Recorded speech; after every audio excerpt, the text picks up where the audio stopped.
գիտեք, բացի այն, որ հարազատ ընդունում է, որ ինքը հաշմանդամ է, մի կողմից էլ որ տեսնում ես նրա տանջանքը, որ ոչ մի մանկություն չի անում, բացարձակ։ Գոնե իր լիարժեք մանկությունն է, իր ուրախությունն է, ինչքան որ ասենք կա էլի իրան, չեմ ուզում բաց այդ ամեն ինչ ասեմ,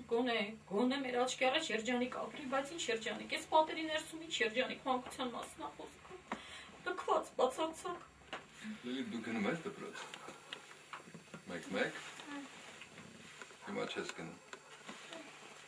Չէ՞։ Չէ գնում ես։ Հիմա վատ ես զգում։ Այդ վատ զգալու ժամանակը տա։ Հիմա չես գնում։ Դպրոց դասատուները չեն գալի դեր տուն սովորացնում տենց։ Չէ, բանը, որ ինքը վատանում է, անհնար է այդ բանը, էլի։ Օրինակ այս 3 օրը մենք ենք գնացել իր մայրիկի հետ տնօրենին խնդրել ենք, որովհետև իրան արդեն նորից հետազոտման ժամանակ 18 հատ են սարքել օրական դեղերը, շատ բարձր դոզա է, էլի։ Արդեն վատանում է այդ դեղորայքից շատ ուժեղ սրտախառնոց բան, դե նոր է սկսել այդքան բարձր դոզայով խմել։ Տնօրենին խնդրեցինք, ասենք ես մի 2-3 օր չի հաճախում, իրան այս ձևի արդեն խորացրած չի բանանում, տնօրենը մարդկային մոտեցումով ասում է, որ զգում եք մի քիչ լավ է, թող մի քիչ ժամ գա, 20 րոպե գա նստի, նորից տուն գա։ Տանում ենք, սպասում բակում, հետ ենք բերում իրան նորից այդպես։ Իսկ մնաց նույն դասարանում։ Իսկ նորմալ բժիշկներ են ստուգել, ճիշտ են դիագնոզը։ Հա, ուրեմն իրան մոտ 3-ից 4 տարի, երբ որ արը եկավ նկարահանման, բրոնխիալ ասթմա էին հաստատել։ Հետո արաբկիրի բժիշկը գլխավոր, հիմա իր մայրը կգա, իր մոտ հեռախոսով կա ձայնագրած, այն վաղ ինքը սենց չէր, մենք իրան ամեն օր կարելի ասել այտենց խեղտված վիճակ էր էլի մոտը։ Այդ արաբկիրի բժիշկը բատեղ չկա, որ ես իրան պարկացնեմ, հետազոտեմ, տարեք տուն, երբ որ նոպան կսկսի, սկսեք նկարել, մի մոտեցեք իրան, հեռվից նկարեք, տեսագրությունը բերեք, ես տեսնեմ։ Մայրը սկսեց նկարել իրան։ Այդ տեսագրությունը հիմա իր մայրիկի մոտ կա, էլի։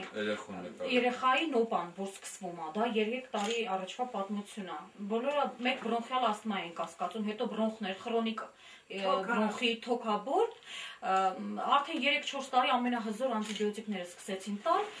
բայց փաստորեն էդի ավելի վնաս էր իրան, քայքայվեց այդ ընթացքում ամբողջ թոքը։ Հիմա Ցյուրիխի համալսարանից պրոֆեսորը եւ մուկովիսցիդոզի այդ ասոցիացիայի բժշկուհին խորհրդակցելով իրար հետ, իր ամբողջ ռենտգեները մի տեղ չէ, կատեա, ռենտգենա, բազում հիվանդանոցներում անելուց հետո հանգանեն եզրակացության, որ այդ ցավալի հիվանդությունն է, շատ ցավալի, որ չգիտեմ, ոչ բուժում կա դրան, ոչ բան։ Այդ վիճակի, հետո ինչ-որ որոշեցին, որ վիրահատություն տանեն, այդ թոքի իմպլանտ տեղադրեն, հետո էլ մերժեցին, ասին թող մնա ինչ կա, մինչև թե 20 տարեկան դիմանա, նոր կանենք, որտեղ հասունացնաշրջանում ոչկաներն նորմալ չի արդեն, օրգանիզմը լրիվ շարքից հատուր սա գալիս։ Հիմա իրան հատուկ ստամոքսի համար են դեղեր նշանակել, որտեղ դեղերը ամբողջ քայքայել է այդ ստամոքսը։ Թոքի մեկը համարյա չկա, այդ քայքայված վիճակը։ Բայց ուտում է ինքը նորմալ։ Հա, շատ օրինակ ուտում է։ Դեղերից հետո ասենք իրան սնունդ է պետք, շատ ուժեղ։ Բժշկուհին ասել ասենք խտացած սնունդ, խտացած կաթական տենց էլի, որ սնունդը հավիտը մաշվում է ինքը։ Այս հետազոտման ժամանակ քաշաններից էր կործից, դա չի կարելի, պետք է քաշը պահել էլի։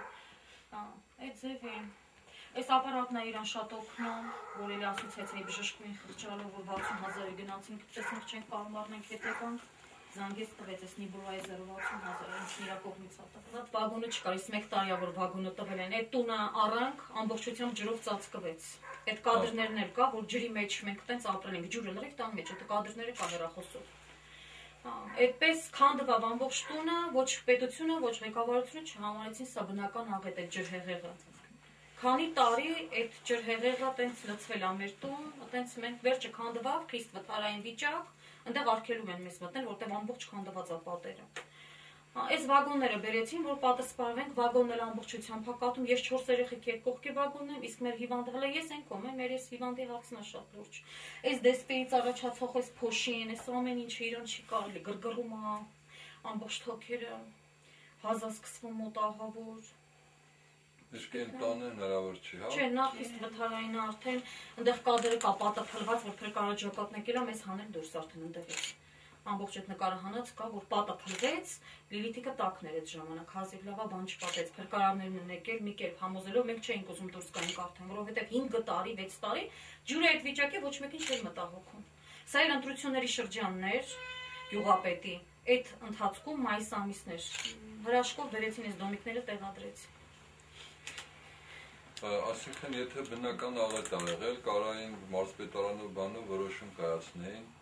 Բա իհարկե, բայց ջրհեղեղը բնական աղետ է, այդ ամբողջը լրիվ կա նկարահանված, բայց ոչ մի բան։ Իսկ ինչ ակտ բան գրել են։ Չէ, հա իրանք ակտ են գրել, քաղաքաշինության վարչությունից է եկել մարդ, հատուկ մարդ են բերել, նայել ա, որ ջուրը ծածկված, զեկուցել ա, որ ջուրը լցված, այդ նախկին մարզպետը հրաման էր տվել, ինչ որ շտաբ ձևով ընթացք տալ, որ ջրի մեջ էինք մենք։ Չգիտեմ, մտքերս էլ ահավոր վիճակ։ Հիմա այլ դոմիկն են բերել, դες էլ հարևանից ենք ճարի պալատքին գցել, որ դուրս գաք դրսում կերվա պալատքին, որտեղ կաթում են։ Ակտը որ գրել են, հետո ինչ ա եղել։ Այդ ակտով իրանք զեկուցեցին, որ ես իմ քանի սանտիմետր ջուրը ծածկված է, այդպես դուրս եկան, մեզ ասում էին եկեք տանենք ժամանակա, որ ուրիշի տանը մտեք, մենք չհամաձայնվեցին, որտեղ 5 տարի հարևանների տներն ենք անցկացրել։ Ամբողջ գյուղը սենց կնայեք չոր, մեր հայաթում ջուրը ծածկված, որ խոսում էի, ասում էի լավ է տրուբա չի էլի, որ ես ինչ-որ մի տեղից խնդրեմ աղաչեմ, սարքեմ, ոնց կարելի է։ Տարիներ շարունակ քանդվավ մեր առողջությունը լրիվ։ Այս փոքրիկ բենիկը պոչկաների նիֆրիտ ունի, մասսի հիվանդանոցում էպիկրիզը կա, չենք էլ վերցրել, այնքան որ Լիլիթիկով խառնվեցինք, մի անի տեղը սկսել էր արյուն միզել, տարանք ընդեղ, պարզվա, որ մազմզուկներ կա մեզի մեջ նիֆրիտ է։ Մի քիչ բուժում արեցինք այս փոքրիկին։ Ամբողջ այս խոնավությունը քանդել է մեր երեխեքի կյանքը։ Իսկ հիմա ահավոր վիճակին ես էլ եմ ասում, մեր Լիլիթի հարցը։ Մի քանի հոգի շշուկներով հասցրել էին, որ լրագրող է եկել, անցավ հաջորդ օրը առավոտյան մարզպետի տեղակալը եկավ գյուղապետի հետ։ Բայց չէ որ մենք բազում անգամներ ձեզ դիմել ենք, ինչի մեկը չեք հիշել։ Եկան, ուտե մերժում էր եկել մեզ մոտ, մենք ասացինք, որ այս մերժումը մենք Գրիշային ասել ենք։ Մարզպետի տեղակալը խնդրեց, մերժումը հետ վերցրեց 30,000 դրամ փող տվեց։ Որն էլ հենց անմիջապես խանութի տերն եկավ, սկի չհասկանալով, որ չէ, որ դա երեխու սնունդ է, 200,000 պարտք ունի ձմեռվանից հավաքված, Կարինեի ձեռքից վերցեցին այդ գումարը։ Չգիտեմ, շատ ահավոր վիճակ կա, որ գոնե մենակ ասենք, տունը նստած տեղը այս աղջկան, որ դաժ արդեն հացել չեն տալիս, չգիտեմ, մեկին խնդրելով, մեկին խաբելով, մեկին աղաչելով, ուղղակի այս երեխու գոյությունը պահելու նպատակով, էտա։ Չգիտեմ, չեմ կարում իրեն, մենք ապահով ենք գոնե մի քիչ երջանկություն։ Վեհափար Հայրապետին դիմեցի մտածելով, լավ, ինչքան էր աշխարհում քանդված լինի, ամեն ինչ գոնե ինքը Աստծո մարդ է, էլի։ Բացարձակ պատասխան չեկավ, զանգել եմ կաթողիկոսներին, ասում եմ, ձեր մոտից ինչի մեկ ամիս արդեն 15 օր պատասխան քաղաքացու նամակին չեք ուղարկել։ Կաթողիկոսարանը բատիկին ուղարկել եք հայրապետական թեմ, բայց ոչ մի հույս մի ունեցեք, որովհետև մենք եկեղեցում ֆոնդ չունենք, որ օգնենք։ Ոչ հաշմանդամ երեխային կարանք օգնենք, ոչ ծնողին կարանք օգնենք։